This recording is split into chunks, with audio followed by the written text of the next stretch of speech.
On today's show, we talk about what has been one of the best weeks in the history of the New York Mets.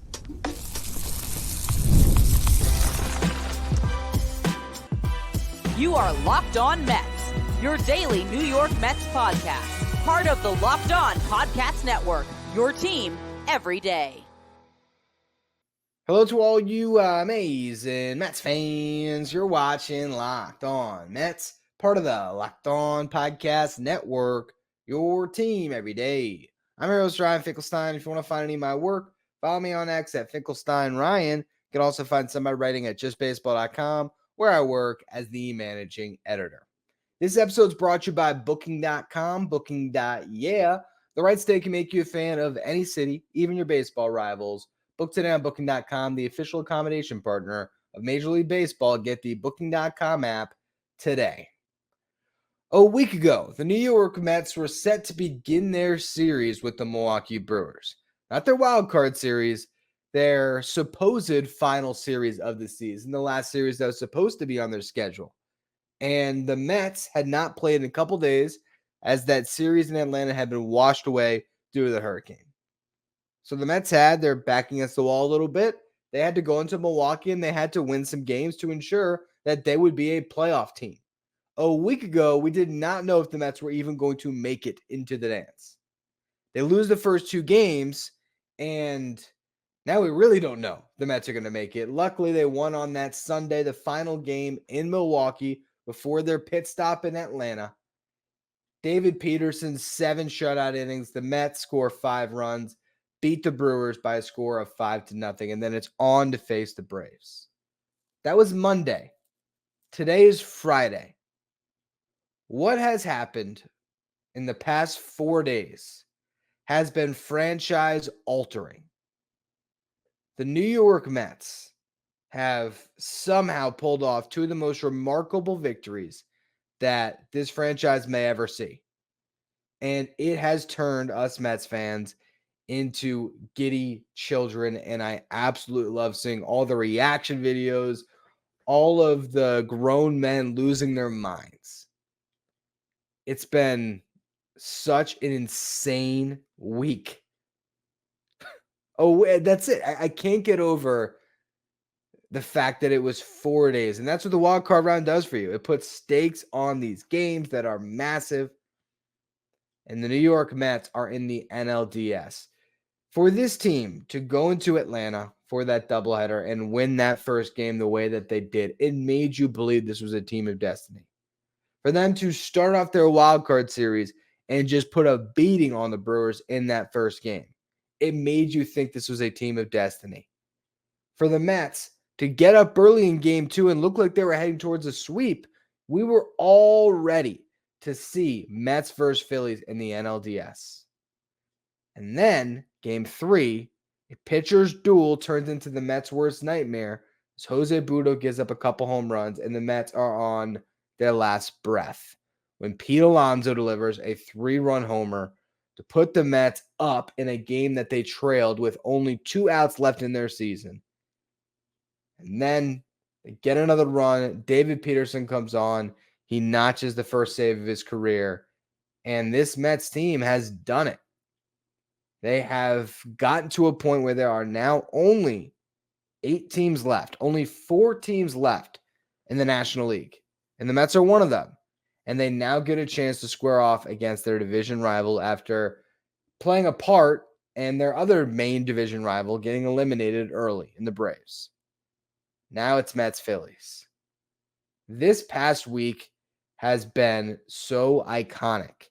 And I think we've spent a lot of time this season thinking about 2025, enjoying 2024, but always under the context of what 2025 meant to this franchise or what 2024 meant for 2025. And 2025 was when the championship window was supposed to open for the New York Mets. Max Scherzer said it, right?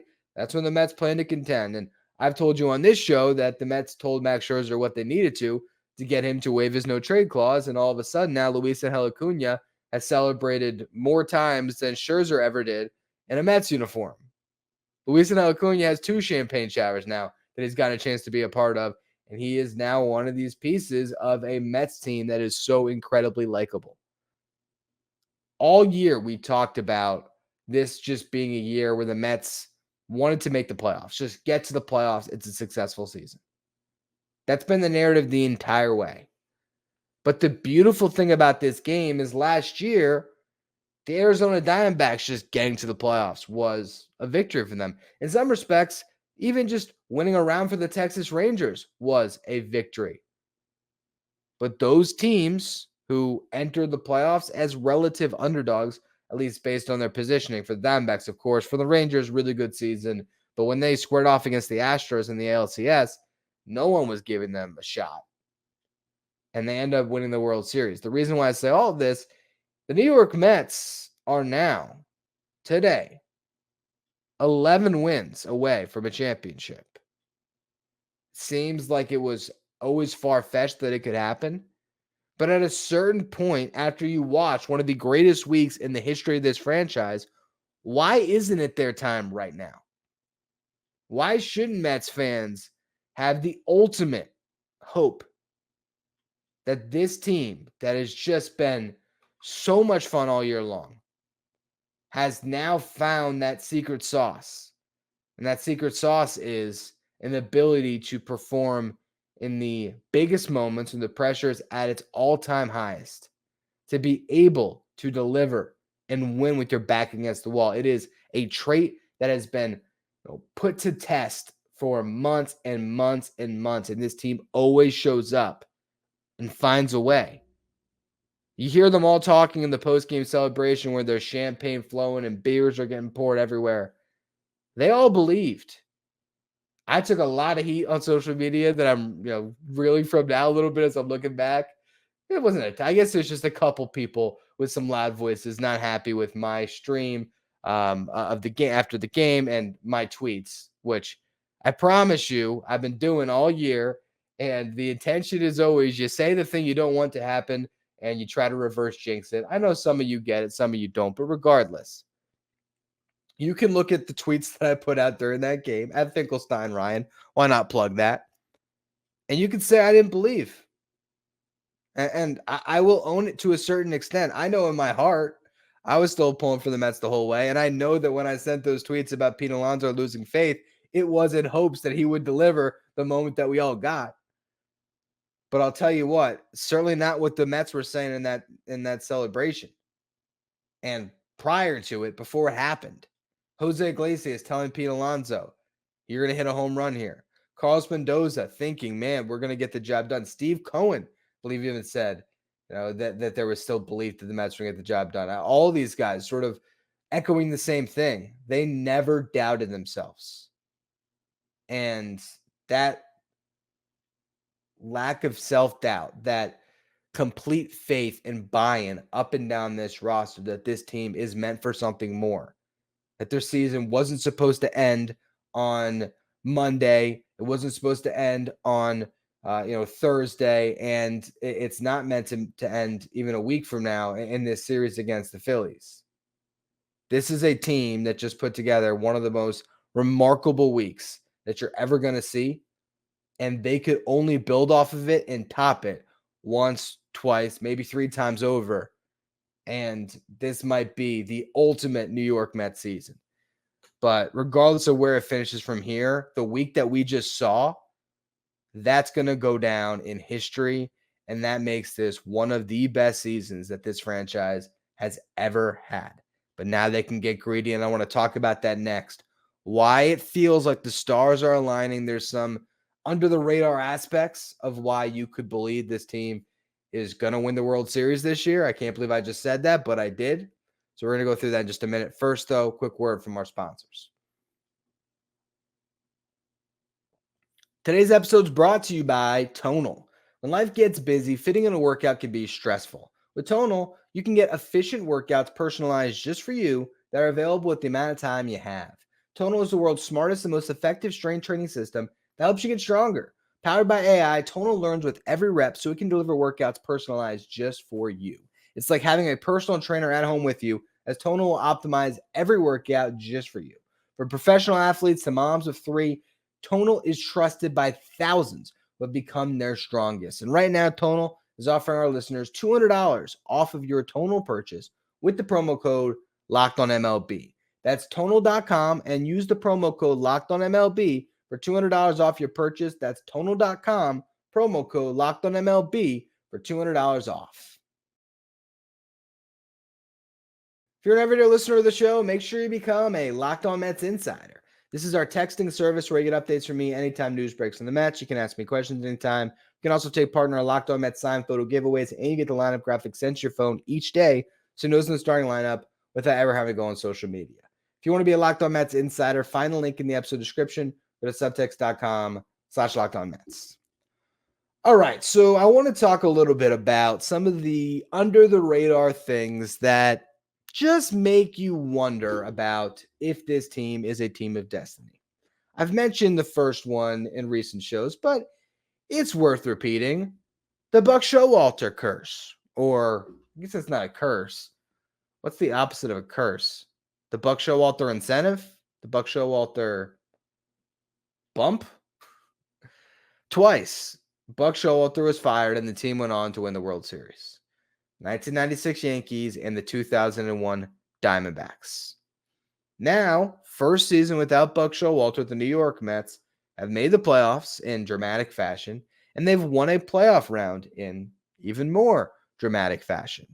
Now they have a chance to go into an NLDS, win that, then you're in the NLCS, and you just never know. So, I'll just say the Buck Showalter thing, while you might not put too much stock in it, history has a funny way of repeating itself. So that's just one thing. Here's another one. Teams that eliminated the Milwaukee Brewers in the postseason. Fox put out this graphic, and it's a little bit exciting if you buy into, those type of things that just keep on happening in sports. Every team that has ever eliminated the Brewers from the postseason has eventually played in the World Series, and 6 of the 9 have won the title. 1981, the New York Yankees. They advanced at the time. The Brewers were still in the American League. The Yankees beat the Brewers in the ALDS, ended up getting to the World Series where they lost. 1982, now all of a sudden, they were in the National League. Brewers, Cardinals. Cardinals won, and then ended up winning the World Series. 2008, they played the Phillies. Phillies won, and were able to advance to the World Series where they won, if I'm not mistaken. 2011, same thing. Team that beat them won. That was the Cardinals in the NLCS. They beat the Brewers. They went on to win the World Series. 2018, the Dodgers beat the Brewers, David Stern's Brewers. They went on to the World Series where they lost. 2019, Nationals.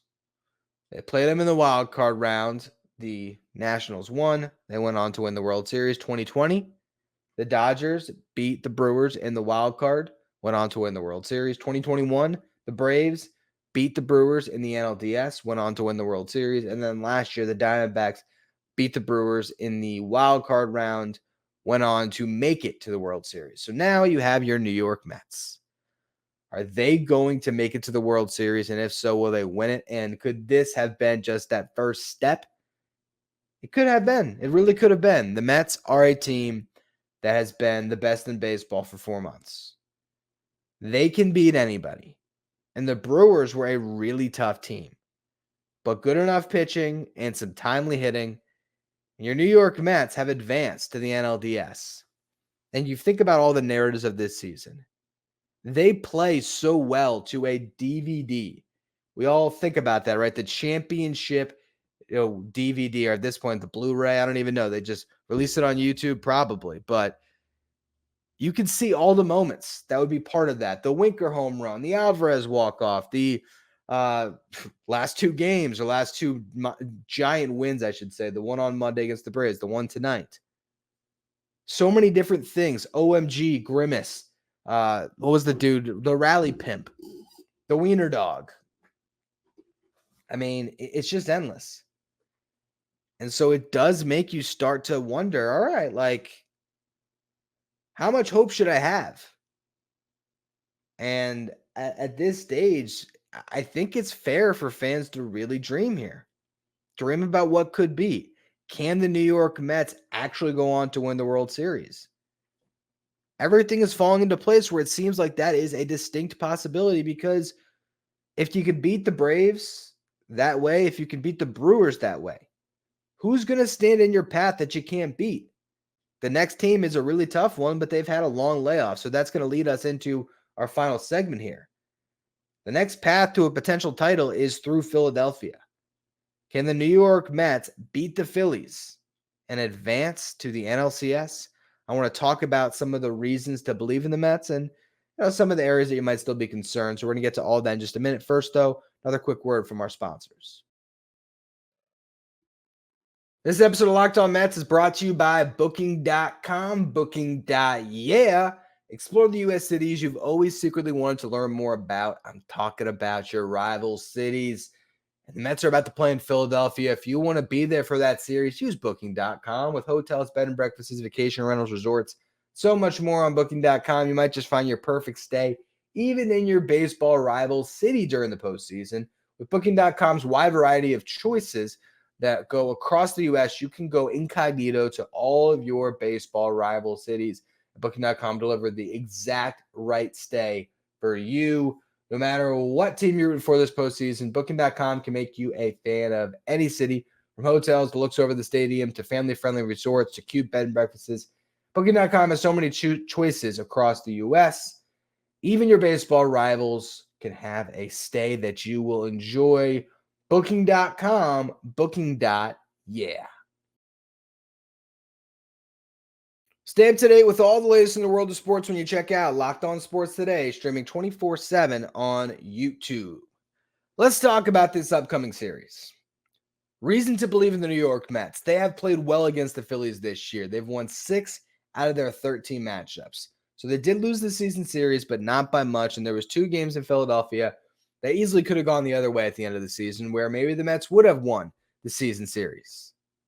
Now you get a chance to prove it in a 5-game set, 2 games in Philly, an off day on Monday, 2 games at Citi Field Tuesday and Wednesday, off day on Thursday. If it gets to a game 5, Friday we will get to watch that game.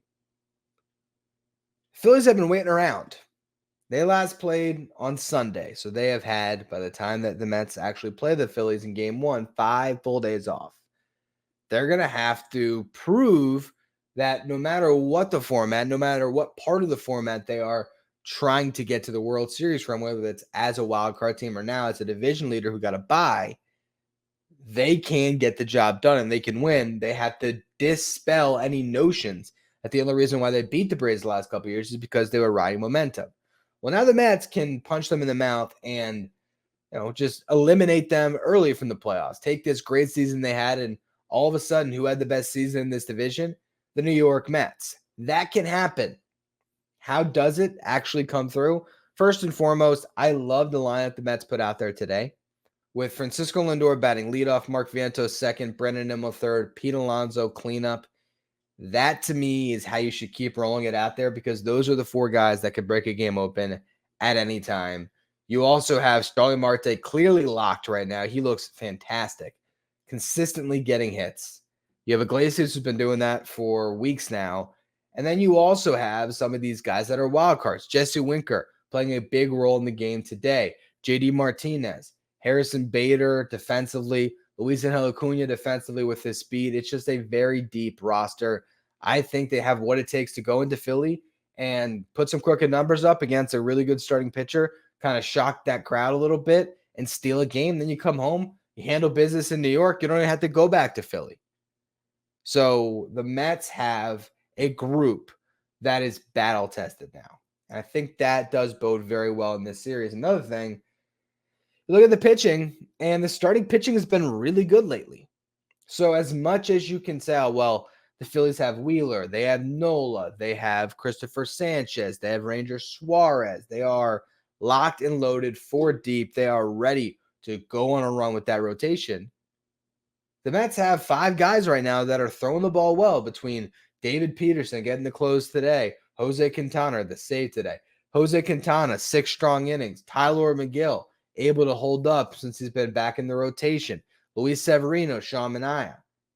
And I think for a lot of those guys outside of Quintana, they've yet to have their signature postseason start where they've been lights out, because both Severino and Minaya, they had some struggles and they didn't necessarily pitch the deepest into the game. For Sevy, he did get through 6, which was huge because the Mets had scored so many runs. But for Minaya, it bounced after 5 innings because the Mets decided to not put him back out there. I think the starting pitching has to be what carries the Mets. And as crazy as it is to say when you think about the pitching matchups, I have a lot of faith in this group. I really do. Not to mention, Kodai Senga could come back. Says the Mets are considering adding him to the NLDS roster. He has thrown. He had a 25-pitch bullpen session this week. If Kodai Senga can give the Mets anything out of that bullpen, that's a massive victory. Right now, you're looking at what they have.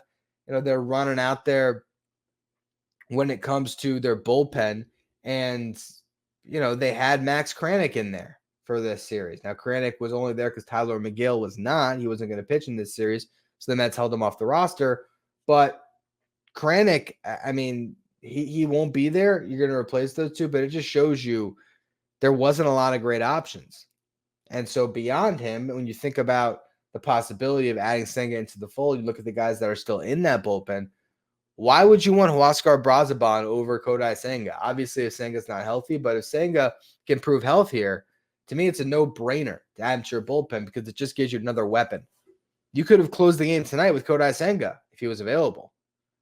So I think that is the other X factor here.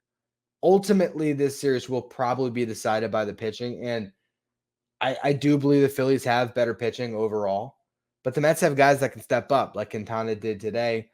If he can deliver another start like that in the NLDS, maybe he's once again on the mound for a clincher at the end of that series. But overall, I just love what the Mets have done, where they're at right now, and I'm so looking forward to seeing how they cap off this season. What is the final chapter of this unbelievable book? The hope is that final chapter doesn't come for weeks now.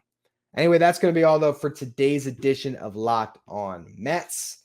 As always, thank you for listening. Make sure you follow, rate, and review wherever you get your podcast. Tomorrow's show, looking to do a crossover with Connor Thomas of Locked On Phillies. We haven't lined up a time yet, but I'm sure we will. So that'd be a good way to lead you into the series on Saturday. So make sure you check that out. Again, subscribe so you don't miss it. Hit that notification bell. Follow me on X at Finkelstein Ryan. Follow the show at Locked On Mets. Thank you for making Locked On Mets your first listener, your first watch every day. Now for your second watch, head over to YouTube and check out the first ever 24/7 streaming channel that covers everything in the world of sports. With our local hosts from each team, league-wide hosts from each league. Find Locked On Sports today, streaming 24/7 on YouTube.